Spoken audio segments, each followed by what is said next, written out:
नमस्कार, आप देख रहे हैं एनएसडी टाइम। यहाँ खबरों का सिलसिला कभी रुकता नहीं।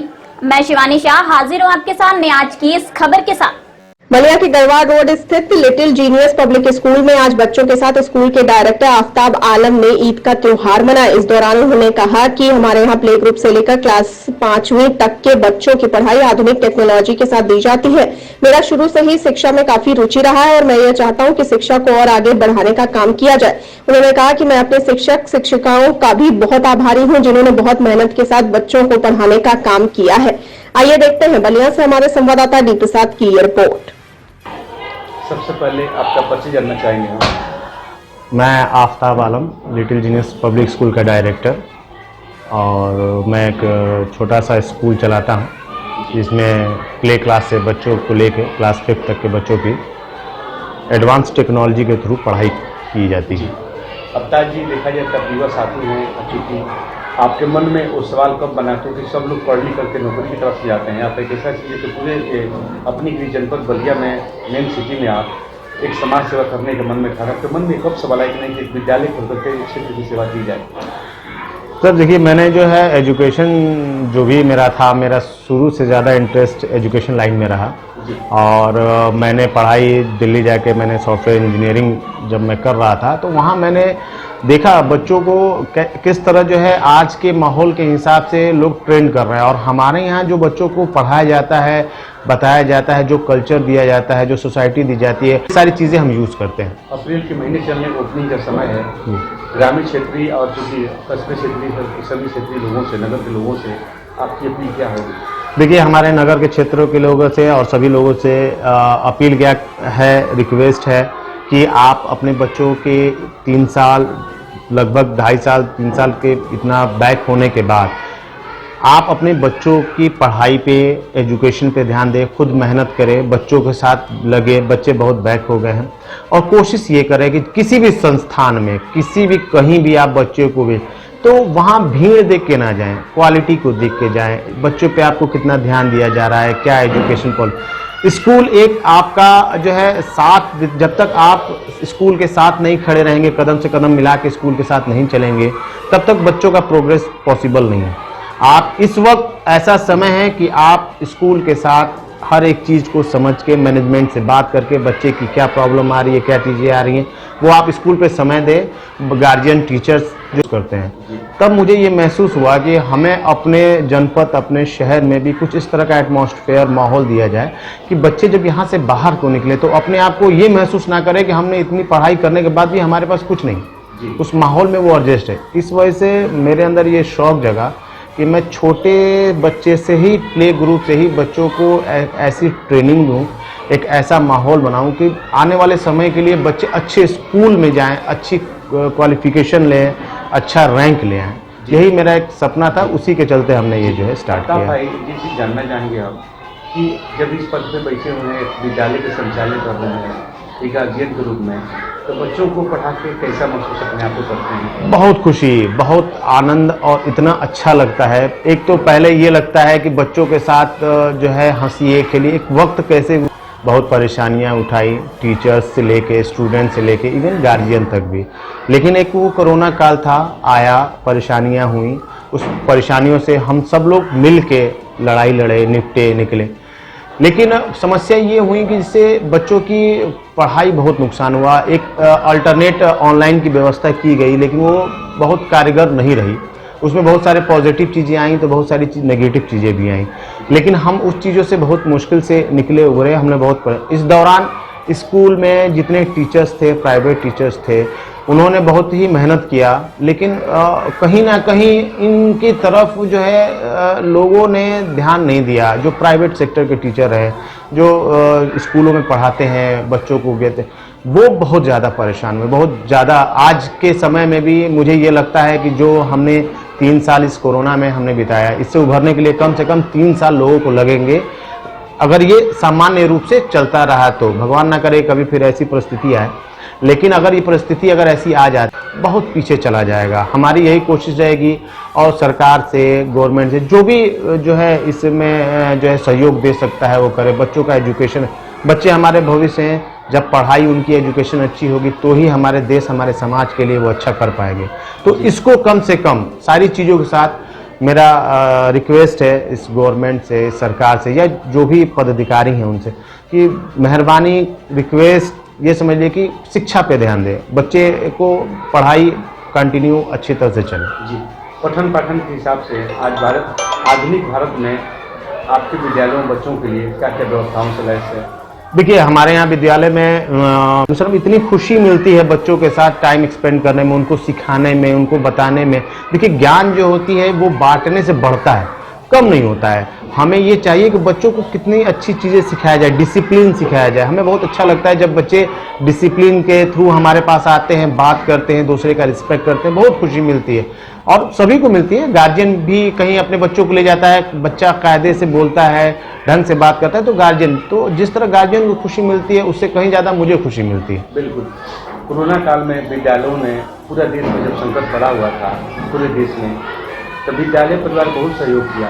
कोरोना काल 2 साल झेलता रहा। तीसरे ईयर में अप्रैल महीने चल रहे हैं, महीने का लास्ट ईयर था, विद्यालय बहुत झेले हैं।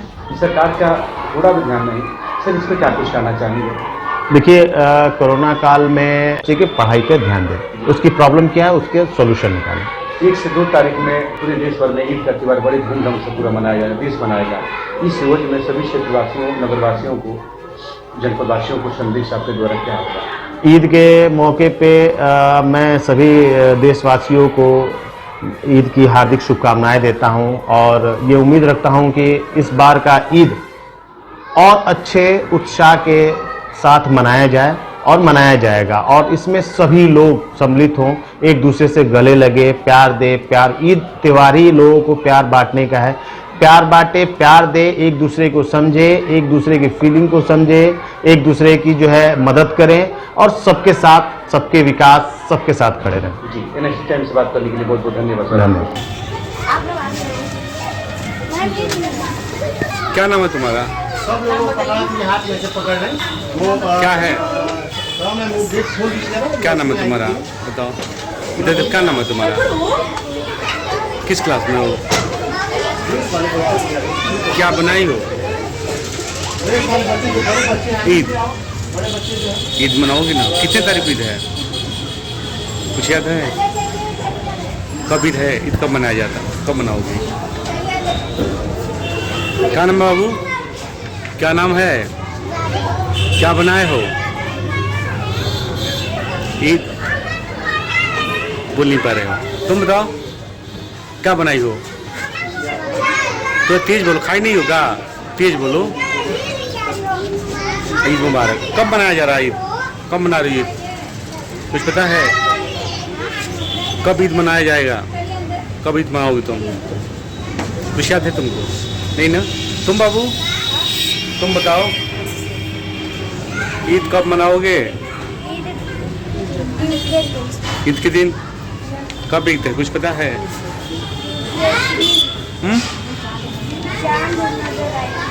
चाँद नजर आएगा। अच्छा चलो, किस क्लास में हो? कुछ बताओगे? कुछ कहोगे ईद के मौके पे? कुछ कहना चाहोगे? तुम बोल पाओगे? नहीं।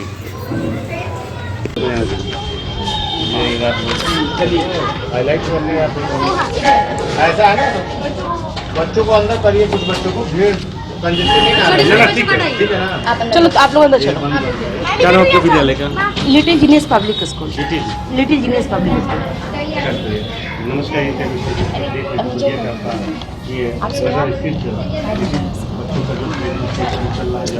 अंदर जाओ। जानने का हम प्रयास करेंगे, चूँकि 2 तारीख हुई तो बच्चे सब बनाए हुए हैं और जानने का प्रयास करेंगे क्या कोशिश महसूस कर रहे हैं। मैम सर्वप्रथम अपना परिचय बताएं। मैं इस स्कूल के प्रिंसिपल हूँ, नीलोफर आलम जी मैम, चूँकि बच्चे जो हाथ में ईद बनाए हैं जी। हम जानने का प्रयास करें कि ईद के मौके पे खास चीज़ें क्या क्या होती हैं, इसमें बोलेंगे। बताइए। ईद में यही होता है कि लोग 1 महीने का रोज़ा रहते जी। हैं, उसके बाद चांद देखते हैं और रोज़ा ईद मनाते हैं, ठीक है, और नमाज पढ़ के वही लोग सेवई खाते हैं। बच्चों को क्या संदेश मौके पर देना चाहिए, क्योंकि 2 तारीख पूरा देश मनाएगा ईद के मौके पे, पूरा देश मना रहा है, तो सभी क्षेत्रवासियों को संदेश आपके द्वारा क्या होगा? जी दोबारा ठीक, हम ये पूछ रहे हैं पूरा देश 2 तारीख को जब चांद दिखेगा तो मनाएगा, पूरा देश भी ईद मनाएगा। इस मौके पर सभी क्षेत्रवासियों को, नगरवासियों को संदेश आपके द्वारा क्या होगा विद्यालय परिवार की तरफ से? विद्यालय परिवार की तरफ से मैं ये कहना चाहूँगी कि सभी लोगों को हमेशा आपस में मिल के जुल के भाईचारे से हर त्यौहार मनाना चाहिए, या ईद हो या होली हो कोई। बच्चों के उज्जवल भविष्य के लिए कामना क्या करना चाहेंगे आप? मैं यही चाहूँगी कि हमारे बच्चे और आगे जाए और इन लोग को सर्वश्रेष्ठ उपाधि मिले और आगे जाके बहुत इन लोग को अचीवमेंट्स मिले और आगे वो लोग लाइफ में बहुत सक्सेस हो। धन्यवाद। ईद क्यों मनाई जाती है? सर, हम चाहते हैं कि बच्चे हर एक ईद के बारे में सभी को अनुभव हो इस चीज़ के बारे में, और हर एक चीज़ इनके उसके बारे में नॉलेज हो, ताकि ईद हम क्यों मना रहे हैं, उस दिन क्या सेलिब्रेट करते हैं, बस यूँ ही। हमने मेरा सवाल नहीं था। आप बताइए। जी सर, हम ईद इसलिए मनाते हैं कि रमज़ान के 30 रोज़ा रखते हैं और फिर रात को चांद जब दिखते हैं तो उसके अगले दिन हम ईद मनाते हैं, और उसकी खुशी में हम सेवैयाँ बहुत मतलब तरह तरह की आइटमें बनाते हैं और बच्चों से गले मिलते हैं, बड़े छोटे सबसे गले मिलते हैं और उसकी तिवारियाँ देते हैं, इसके लिए मतलब खुशियाँ वो मनाते हैं। बच्चों को उज्जवल भविष्य के लिए कामना क्या करना चाहेंगे आप? कुछ कहना चाहिए इस पर? सभी को 2 तारीख मनाया जाएगा, पूरा देश मनाएगा, इस अवसर पे क्या कुछ संदेश होगा विद्यालय परिवार की तरफ से? आप बता दीजिए, बताइए। 2 शब्द बोलिए तो तुरंत लीजिए, सिंपल ही पूछूंगा ये। और शुभकामना संदेश क्या देना चाहेंगे बच्चों को ईद के बारे में? बिल्कुल। बच्चे एक दूसरे के साथ ईद अच्छे से मनाएं, इस बार अच्छे से त्यौहार जो भी हो, और ये लोग से वही खाएं, एक दूसरे से गले मिले और जो भी हो। चलिए, आप कुछ बोल पाएंगे? और कुछ दूसरा सवाल है मेरा, ईद का सवाल है और कुछ तो सवाल मेरा है नहीं। चूँकि आज का दिन कैसा महसूस करें बच्चों के बीच पहुँच करके, क्या लग रहा है? बहुत अच्छा लग रहा है, सब लोग अच्छे से हैं। बच्चों के लिए कुछ कहना चाहिए आप? बच्चे अच्छे हैं, पढ़ाई में अच्छे से ध्यान दें और बहुत आगे जाएं, यही मेरा मतलब चलिए, चाहते हैं। बात करने के लिए बहुत बहुत धन्यवाद आपको। इस कड़ी में बस इतना ही। ताजा तरीन खबरों के लिए बने रहिए एनएसडी टाइम्स के साथ। मुझे दीजिए इजाजत, नमस्कार। एनएसडी टाइम्स के लेटेस्ट खबरों से अप टू डेट रहने के लिए चैनल को लाइक करें, शेयर करें, सब्सक्राइब करें और अंत में बेल आइकन दबाना ना भूलें।